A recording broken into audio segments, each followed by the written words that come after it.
Welcome to the Wealth Matters podcast, where investors come together to better understand how to build passive cash flow and create generational wealth without all the confusing mumbo-jumbo.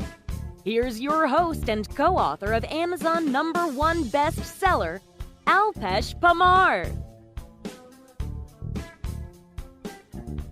Welcome to Wealth Matters podcast, and today is a special episode number 200. I never thought that I would be at this place right now, and we are having a special guest as well for a special episode. Someone who is way younger than me, and I wish I would have known about all these investment investments available when I was his age, right? So I'm very excited to have Pranay Patel on this podcast. He's a software engineer as well, but he has been trading options a lot. We got connected because we both are passionate about cryptos. So that's how we started discussing. And now then I found out that he also loves startups. He loves real estate. So it's pretty interesting. So welcome, Pranay. Hey, thank you. Funny fact, I was just listening to your podcast to get ready for this one. No, that's great. So Pranay, tell us something about yourself. Something about myself. I'm 24 funny. and oh wow, funny. Wow. But 24 itself is funny because I'm 43, turning 43 this month, so it's huge. Yeah. Wow. Yeah, I guess that's the funny fact. I'm super excited for this opportunity. You know, I've been listening to your podcast for the last couple months now, and I've had so many questions for you, and you're always there to answer them. But I thought it'd be awesome to take this chance and ask you, be the interviewer for once, and sort of pick your brain. And first of all, congrats on 200. That's such a big thing. And, you know, I hope to keep getting these podcast notifications every month and keep listening to them. Hey, thank you so much, Pranay. So Pranay, I think kind of already spoiled the surprise. So we are turning the tables today. He is going to interview me, right? On my own podcast. I have not done this before. So this will be very interesting. Hearing this from someone who is only 24, but has a head of someone who is 45, who has been doing all kind of trading. And I love talking to Pranay because he always is curious. He's very hardworking and he's always thorough even when he's asking me questions. So I am personally looking forward to this episode because I want to go back and listen to it and figure out what I said. Did it make sense or not? Yeah, I'm sure it will. And, you know, if you're ready, I can go ahead and get started. So everyone, listen to this podcast. I'm telling you, I may share a golden nugget or two, but at least listen to this man who is going to replace me at some point. So fire away. All right. So first of all, you know, again, congrats for 200.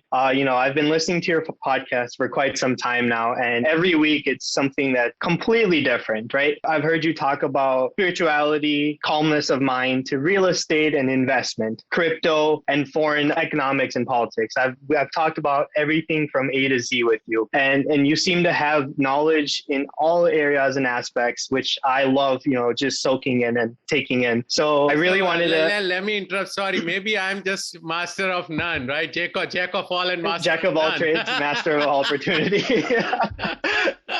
Yeah, and it sure seems like that. So I was like, it'd be a special treat for all the listeners for us to ask you a question. And if you're ready, I can definitely get started. I'm going to be looking this way a lot because I have a whole list of notes here. Right off the bat, the question that you ask every single interviewer right away. Tell us a fun fact about you. Fun fact about me. Oh man, I never prepared myself. So fun fact is that this is, and I have mentioned about this before also, that I wanted to be a stand-up comedian. I wanted to be an actor, and somehow using the YouTube channel, I'm fulfilling my dream. That's awesome. That's awesome. I strive to do that one day. So yeah, let's get started. So your journey from India to USA, right? You mentioned that you grew up there and you moved here. Are you living the American dream right now that you were probably seeing on TVs or shows when you were back in India? Tell us what the American dream is to you and if that's what you're in right now. That's a great question. So yes, I moved moved from India. I still remember date and time even, February 6, 2001, right after dot-com crash and right about before 9/11 happened. So it was very interesting. When I came here, I felt like my dream is no more, right? Because everything is crashing around me. But funny, I think I'm living way more than my American dream because I never anticipated to have this much money. And I'm not saying that I'm very rich, but I think I have more than I deserved, right? So I never anticipated to have this much money, this kind of house I live in, this kind of community I live in, and the friends I have around me, right? Including, you guys, people who are listening to me and talking to me almost every day, right? On my Telegram channel to WhatsApp to, of course, YouTube channel, etc. So I think I am way above what I anticipated to be is going to be my American dream. That's great. I'm glad to hear that. So tell us a little bit more about your education, your background, and anything along the ways of your upbringing. Sure. So upbringing was lower middle class, right? As most of us Indians are, right? So you live, within your means. It's not like America where if you have a credit card, you start spending and not worry, only worry about the minimum payment you have to make every month. So it was always about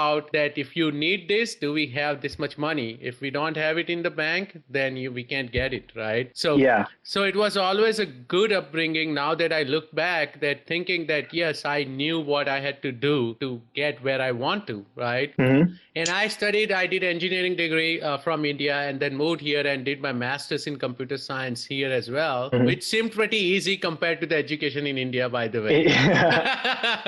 Because you couldn't work in India while you are doing engineering or if you are studying medicine, right? Here I was working about 40 hours a week while I was doing my master's. So pretty much I was busy for about 80 hours a day, 80 hours a week. So 12 hours a day, every day I was pretty swamped. So you couldn't do that when I was, in India. So, but the long story short, learned about everything, came from engineering background, came from very middle class upbringing and never had learned about business or investment before I even moved here. And even when I started working here, always the goal was work 9 to 5 job, 8 to 5 job, make enough, enjoy your life. If you can save enough so that, you can enjoy your fruits of labor after you turn 60, right? That's what we have been taught in India and even here that, okay, you put money in 401k, it will take care of you. You will have social security, blah, blah, blah. But once I started learning more of the investment and business, my eyes just opened. Wow. So you mentioned right when you came to America, it sort of felt like the world was burning around you. How was your time, your first couple of years here in America? You started working in IT, and to that, how were you exposed to real estate and businesses that you're in right now? Oh, first couple of years, I don't think I had time to think about anything else than surviving. Okay, right? wow. So it was just a struggle. And, I don't want to sugarcoat it for anyone. I think everyone has to go through that period at some point in life. Otherwise, you will not value what you have or maybe what you are going to have, right? Because what I have right now, I would not have ever thought that I will make this much amount of money or I'll be living in this kind of property, house, the kind of kids I have, etc. Because I was surviving in a $1 a day at that point, because I remember eating the same Doritos chips, that 50 cents packet, and a can of Coke for lunch every day. I still remember those days for, I think most probably for a year. That's what I had to do at school because I didn't have time and of course didn't have money.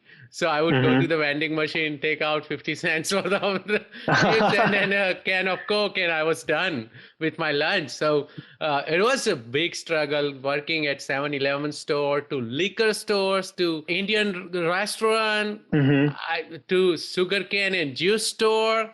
So I have at the end working at GNC pharmacy store, which is where my health journey started actually. Yeah. I think we will talk about that.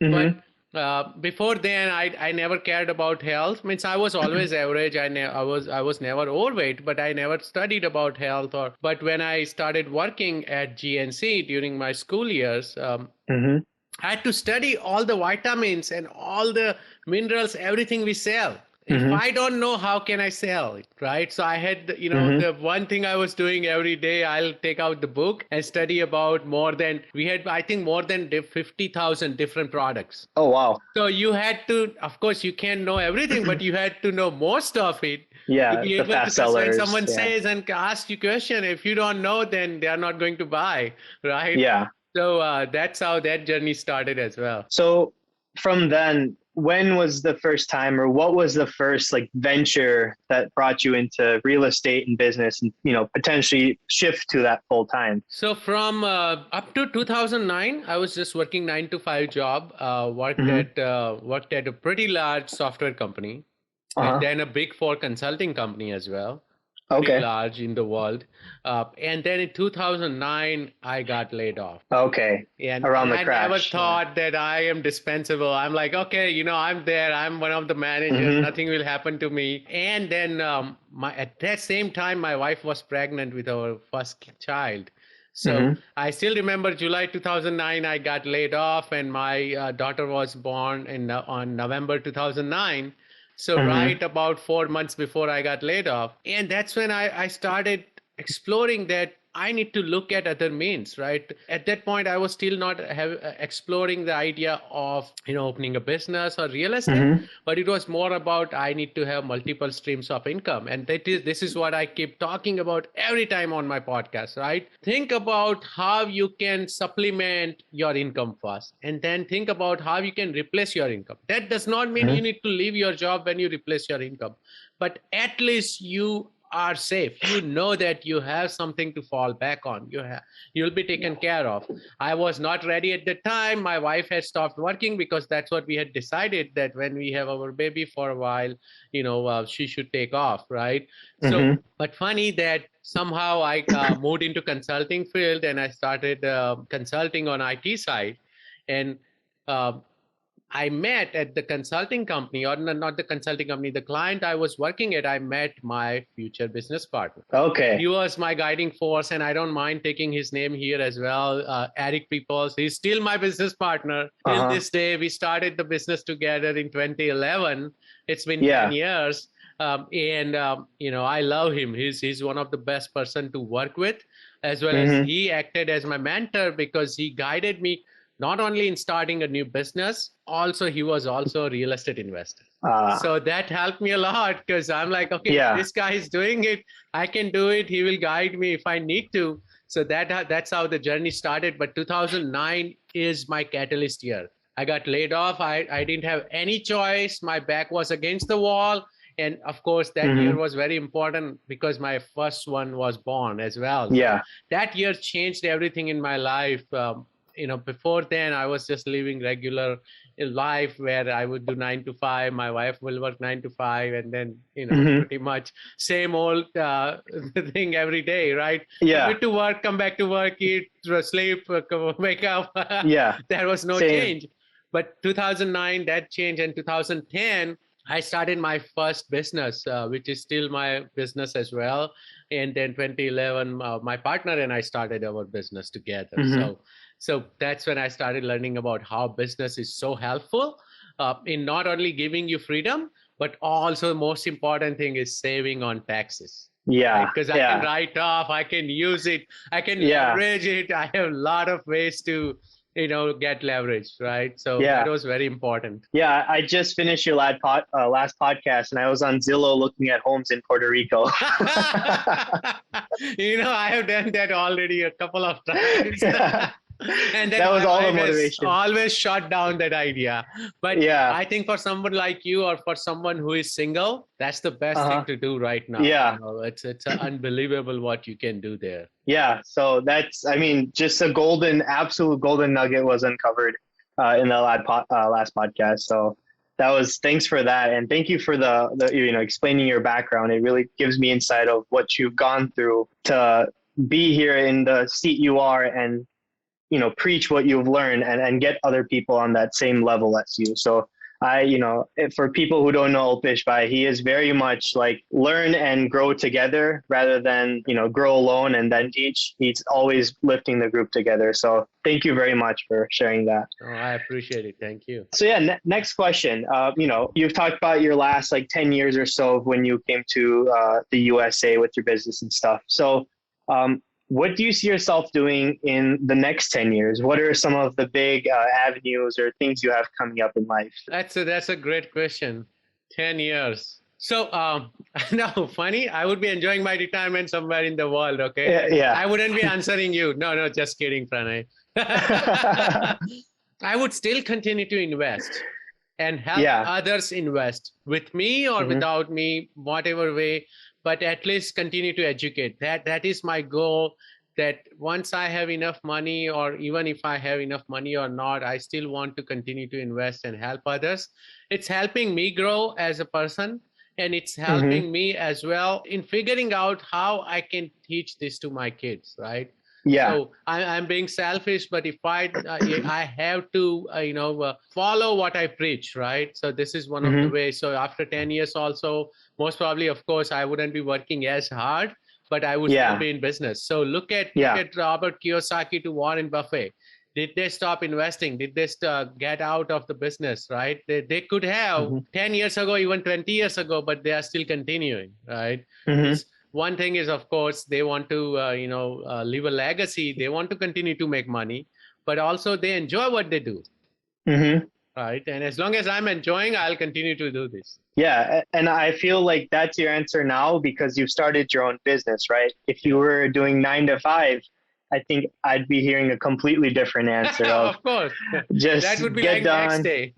Yeah. Settle down and stay at a retirement home. But with this, you found the passion that drive you, until the end. So that's really cool. Thank you. And here's one too, right? So how do you manage business time and family time, right? So you're in a world constantly surrounded by real estate deals. In your phone, you're getting 200 messages a day about crypto numbers. You go on your computer, your podcast, everything is finance, numbers, growth, right?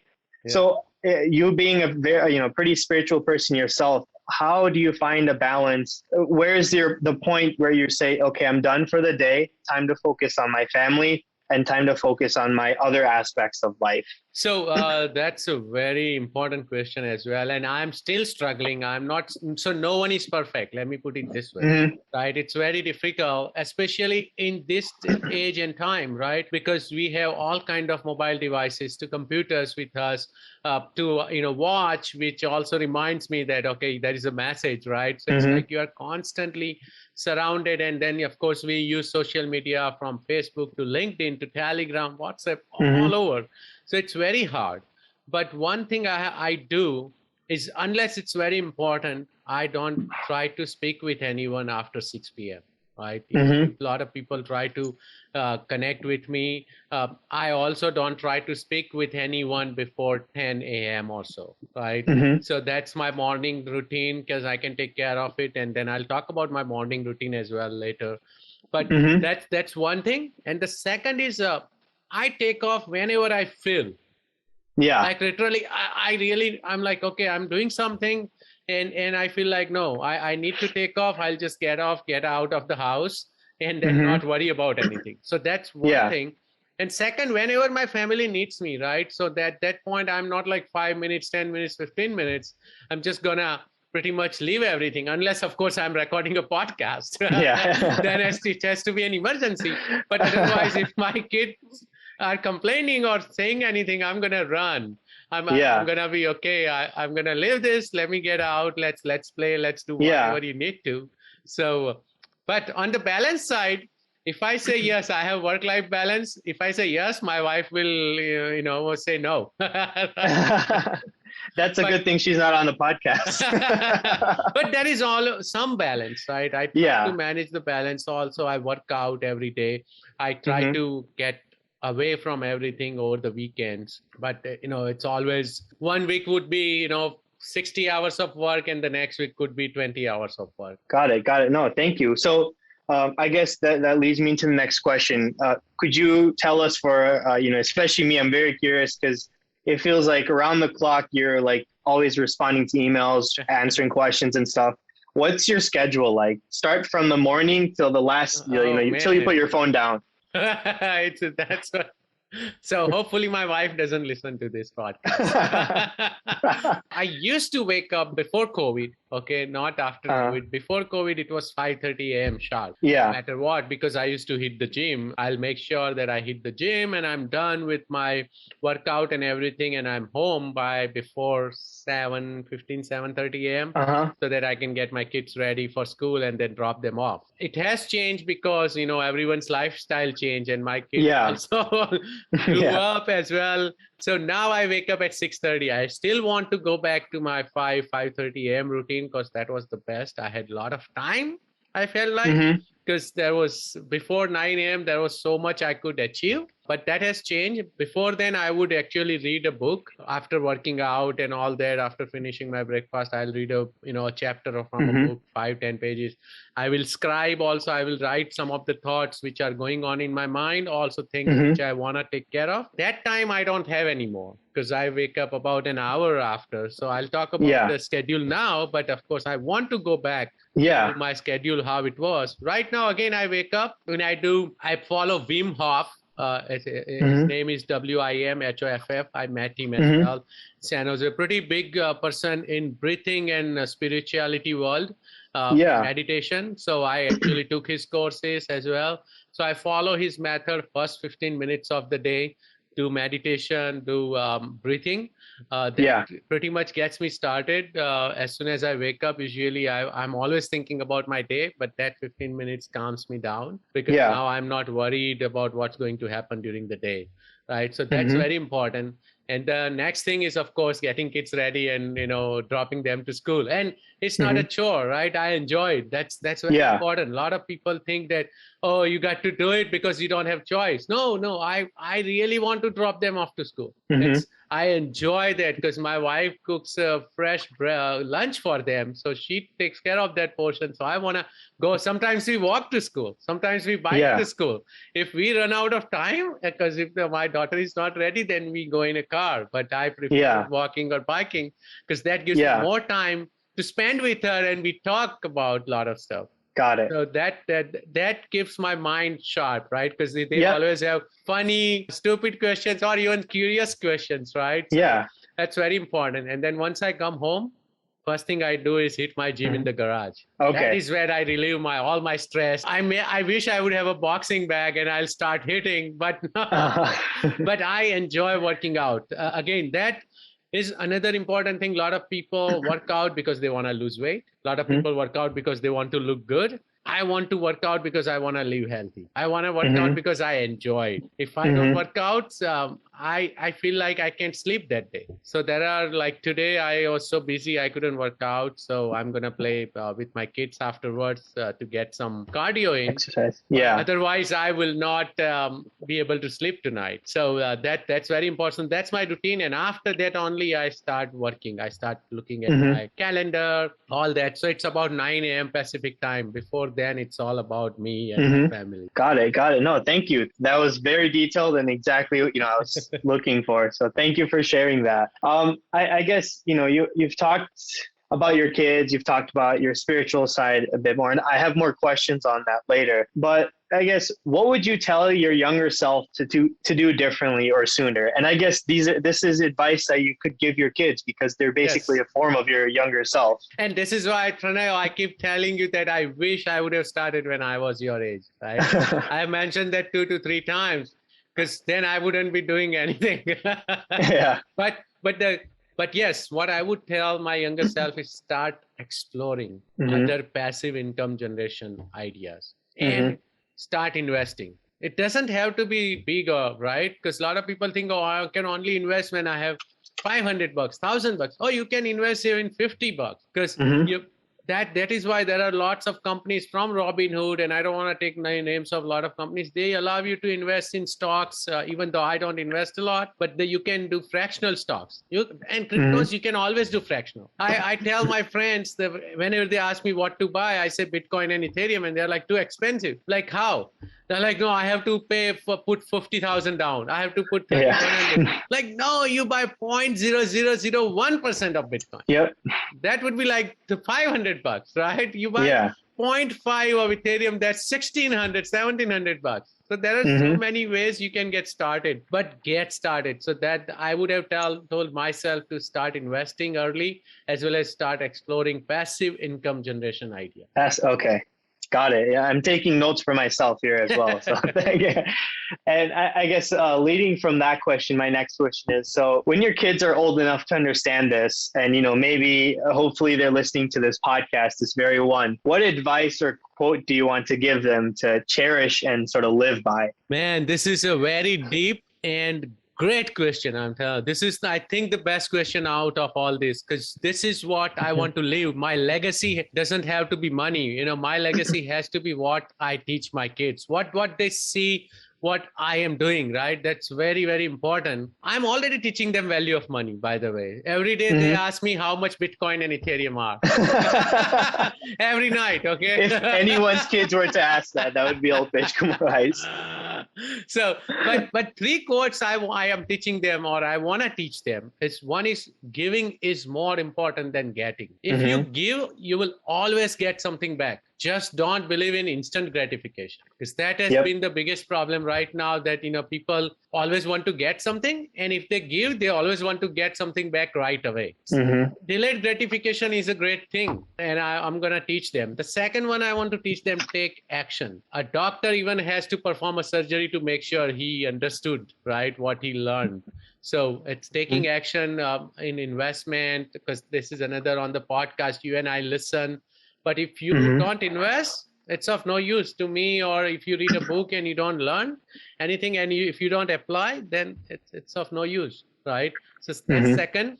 And third is always be a student and be curious. This is very important. So I think those three things are very important for me, because all three things will keep you grounded and will keep you on your feet all the time. Yeah. And I guess, off of that third one that you said, with always being a student and curious, one of the main reasons I was very attracted to, joining your world of podcasts, being involved in the group and stuff, was it felt like, you didn't see my age difference, my age gap. I've been part of groups where people are like, oh, you're too young. What does he know? What does he know? But, ask any Alpesh by, right? Like any moment we're having a conversation, I'm like, hey, I was researching helium. He'll ask me genuine questions. I'll be like, oh, this is what the potential returns are. This is what could happen.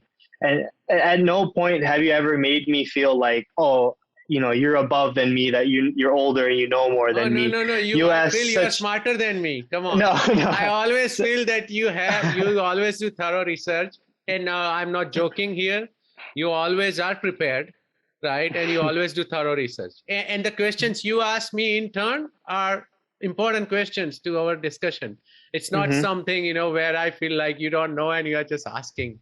So I appreciate but regardless of if I did or if someone else didn't, and they're sharing something, I've noticed that you were really imbibed that value of being a student, listening first, at least, before responding. And I really appreciated that about you. Thank you. Thank you so much. I learned from, smarter investors than me, that you got to learn and you should always be learning. So that's the thing, man.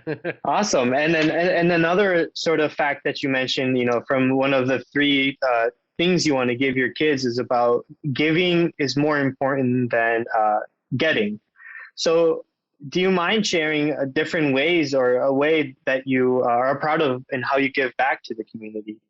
Oh, sure. I love this question. So I donate money to causes like human trafficking, helping veterans, and any natural disasters in US. Right? Any time a natural disasters happen, I look up, PAPS, which is our, Akshar Purushottam Swaminarayan Trust. I look up if they are helping. If they are, I'll go ahead and donate to them. If they still haven't opened it, then I'll go to Red Cross and donate. So that's very important.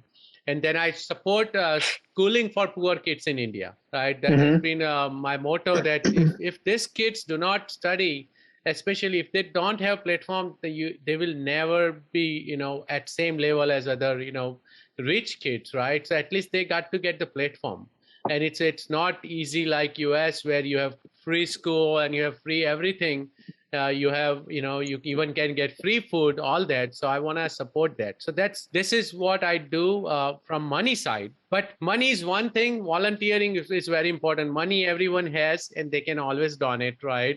But I also donate my time in educating others through my podcast, YouTube channel, and Telegram, as you know, as well as all the time from all these channels, people ping me, text me, WhatsApp me, and I'm constantly replying to those people and jumping on calls with them, actually helping them, look at their portfolio. I have done with so many people where I looked at their portfolio allocation and told them, okay, this is just what I would do, so that, I don't want to get in trouble with SEC or anyone. I don't have any license, but I always tell them, this is what I would do if I were in your shoes, right? So I donate a lot of my time in education. Okay, awesome. Those are three very fantastic reasons there. Thank you.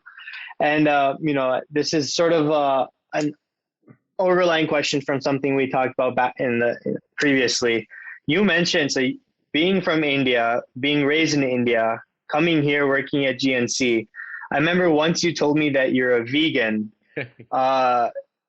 How much does your wife hate you to having changed her cooking style? A lot, man. It's an everyday story. Yeah. But other than that, the good thing was we are vegetarian, right? And so we have always been vegetarian. So it's still a cooking style change, but it's not a big change, right? The only thing I had to stop was because I had started eating eggs to build muscle, because of course I was working out. So I had to stop eating eggs, and then dairy and honey, right? So it's still a big change, but I was able to sustain that. I have been vegan for 6 years now. Oh wow! Okay. I would say like strict vegan. So I'll try to avoid mostly. Before then, I was, I started replacing dairy with almond and pea protein milk. But, for last 6 years, I would still end up eating cheese, because we go out with kids, and, paneer, which is Indian cottage cheese, but I try to avoid as much as possible. Got it. So 6 years and you're still going strong, and just you or your whole family is vegan? No. So, but my wife and my kids, we are all vegetarian. So vegetarian. And vegetarian meals, let me put it this way. They are Indian vegetarian. That means they can't eat fish. They can't eat any kind of seafood, eggs. They can only have dairy, right? So that's very important. A lot of people don't understand. It's very easy to be vegan, right? I mean, vegetarian. Because you can have all this. You can only not have meat. That's not true. So it's not a big change. And my daughters love being vegetarian. They both want to grow up to be vegan, actually. So we'll see. Got it. Wow. No, thanks for sharing that. So 6 years, that's a long time, I've been trying to be, I am what you are 6 years ago right now, trying to make that process. Oh, that's great, man. You are at least 10 years ahead of me, so you're good, man. A few more questions here. You also mentioned, as part of your daily routine, aside from your lifestyle of being vegan, working out, choosing just basic things of waking up early, choosing to walk your kids to school. You mentioned you do breathing exercises and meditation. Give me a little bit history of your introduction to meditation and how that's impacted your life. That's very good question as well. So meditation, basically, so like vegan, when I turned vegan, because one of my friend had gave me a book called The China Study, which spoke about how, some vegans in actually a certain Chinese state where everyone is vegan and they all lived healthy life, about 100 years, no disease whatsoever. Right? Everyone in that village would live about 90 to 100 years. So that's how it started. Same way, the meditation started because I always am talking about money is one thing. We always talk about investment, but I am always talking about physical health and mental health with everyone. So one of my friends suggested, why don't you look up Wim Hof method? So I knew I was doing some yoga that time, but that's how I started. And once I took his course and I met him, everything changed. So it has brought a lot of calmness in my life. I used to be very impatient, right, all the time. And so I'm exactly opposite of a lot of people who like to sit on the sidelines. They learn, and don't apply. I apply and then I learn.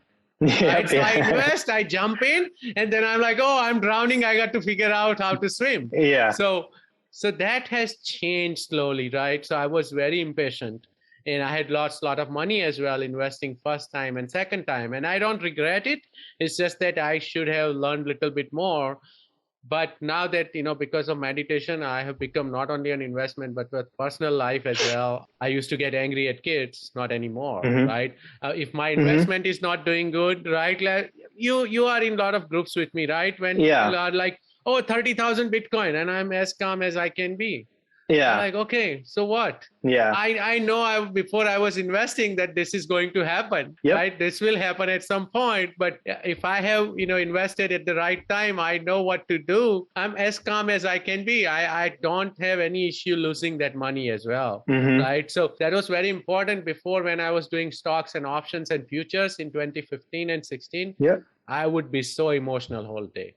If it went up that day, I'm like happy and I'm all gung-ho. If it went down, I'm so angry, so sad. So that has changed a lot. Meditation has helped me so much that I feel I stay grounded and I don't worry about day-to-day, drama. Yeah, that's a very good fact. And, that reminds me of this book by Mark Douglas called Trading in the Zone. It's a book that I read to get into option, when I started. And, I've done, nothing compared to you, but I've had some real estate properties. I've done investments and stuff.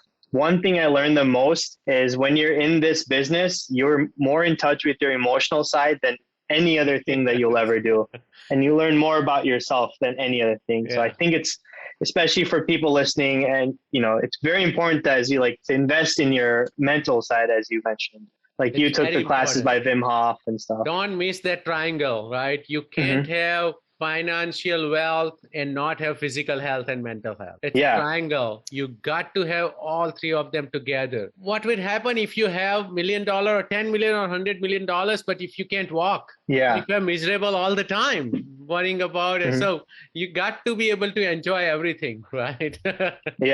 Got it. No, thank you so much. That was another very valuable thing to be shared with me. So I appreciate that. And I wrote that down. You're listening to the Wealth Matters Podcast. The Wealth Matters Podcast. For more info about what we do, check us out at wealthmatters.com. It's wealth, WEALTH, matters, MATRS.com. I guess that is all the questions I had. I have a rapid fire round. Oh man, finally I'm ready? Done. No? Yeah. I thought I'm done. Rapid fire. I'm just following how you do it in your podcast, right? Let's go, man. So if you're ready, all right. So I know you like hiking a lot. What's your favorite hiking place? So Mount Diablo here in Danville, California. Have done it close to 50 times now. Oh, wow. About 11.5 to 12 miles round trip. And I just know it. It's so calm. It's so nice. It's literally in the forest. That's what you would feel like, a jungle. And then when you reach the summit, you can pretty much see about 20 plus cities all around me. Oh, wow. So it's just amazing feeling, right? So we just do this. We just did it on last Sunday as well. So I try to do it. But where I want to go, I do want to go to Everest Base Camp and Kilimanjaro. Oh, wow. Okay. That's one of the things you'll do within 10 years. Yes, that's the goal, man. That's the goal. All right, thank you. Next question is favorite country you've visited? So I have not visited a lot of countries because I mostly, go around US, and then when we go to India, we try to explore India as much as possible. So of course, those two countries are my favorite anyhow. But other than that, I have visited about 4 or 5 countries, and I would pick Singapore. And the reason is it's so tiny, you can finish it in a day. But you can see everything, right? They have man-made beach to a part called Little India to a really nice shopping district. And people are nice. Also, they are very strict, so everything seems pretty clean as well. And they try to control all the transit as well. So not many people can just go in and buy a car or buy an apartment, right? Or a house, right? As soon as you move in. So they control it pretty much. So everything seems so pretty clean, the food to air. So yeah, I love Singapore. That's one of the country if I want to move out of US, that could be the one country I would move to. Possibility. Wow. It's right next to India too. Yeah, true. And they have amazing tax benefits too, right? Yes, that was another thing I was going to say. Yeah. This is why Peter Thiel, Yeah. he moved to Singapore, right? One of the Facebook investor, he moved to Singapore. Okay, yeah, I wasn't aware of that. That's awesome. Next question is, I guess, favorite country or potential country you'd like to visit?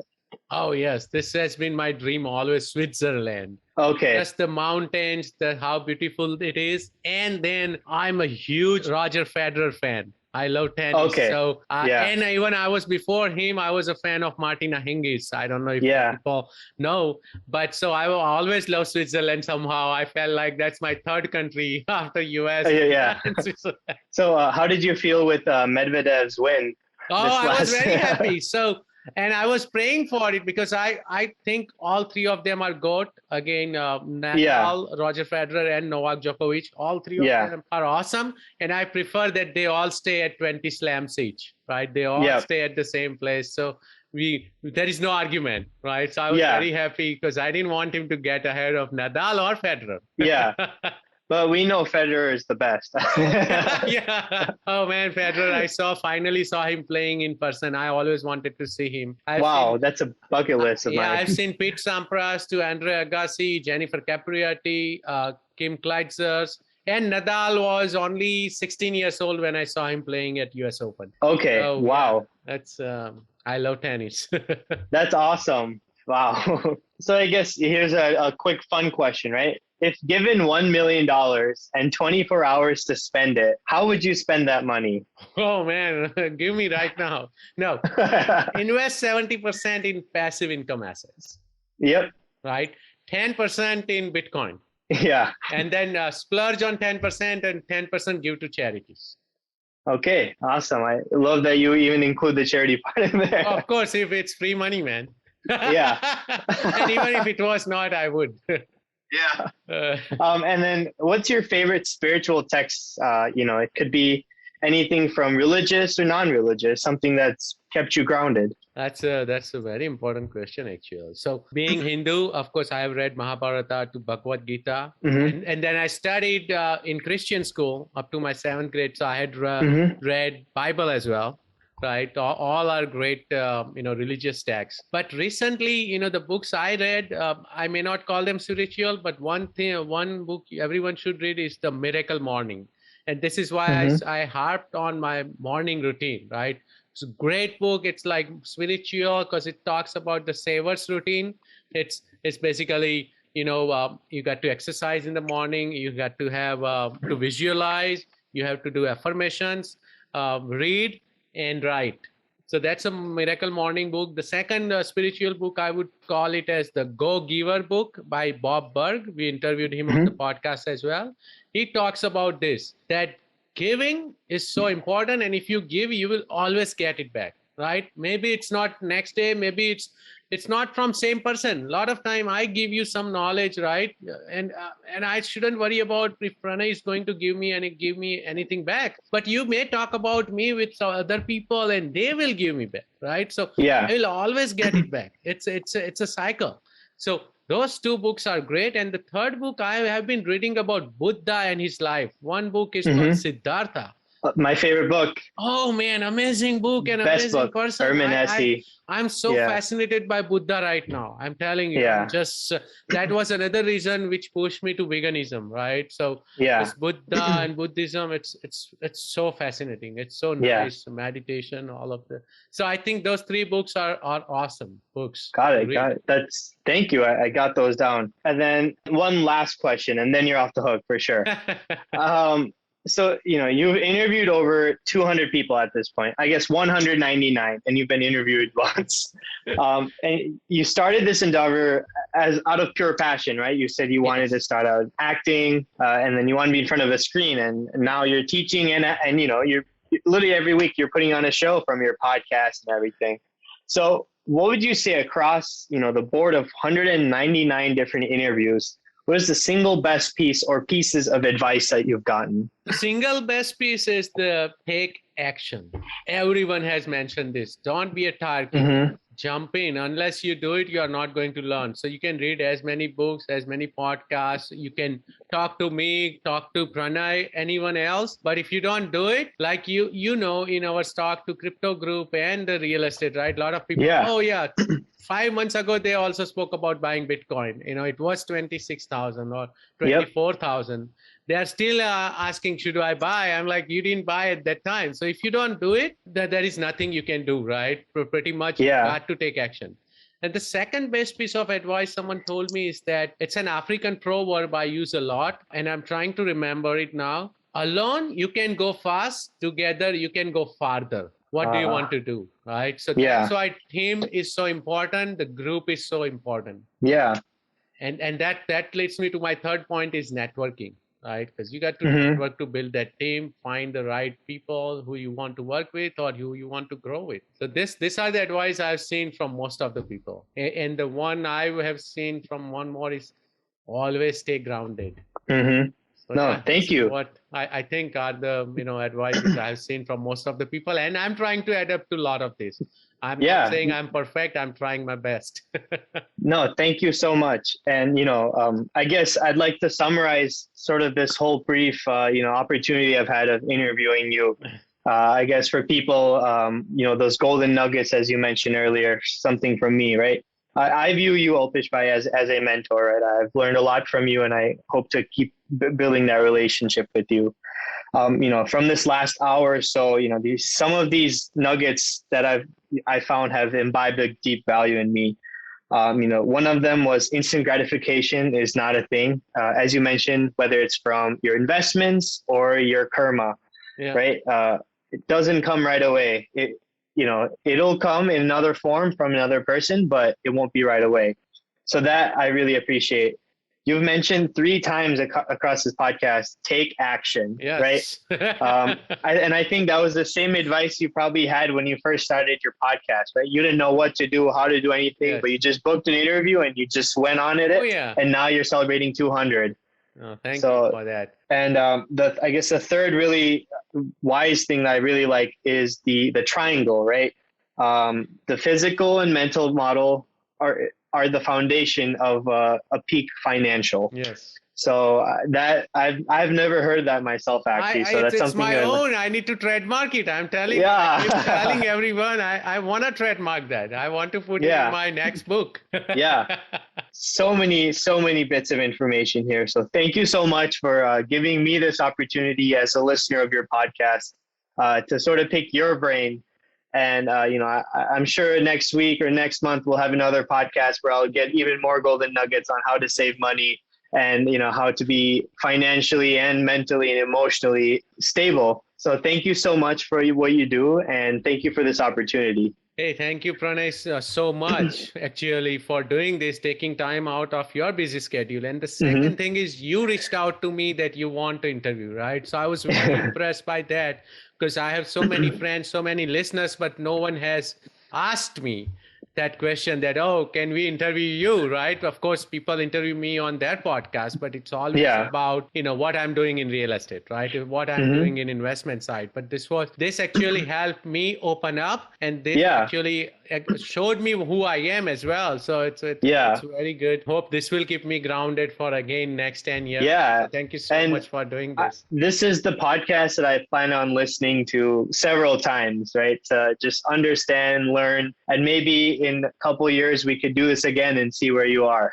Yeah, no, in a couple of years I'll interview you. I know you'll be such a higher level, actually higher than me, and I wish that truly, so that you'll be more successful than me and a lot of people I know.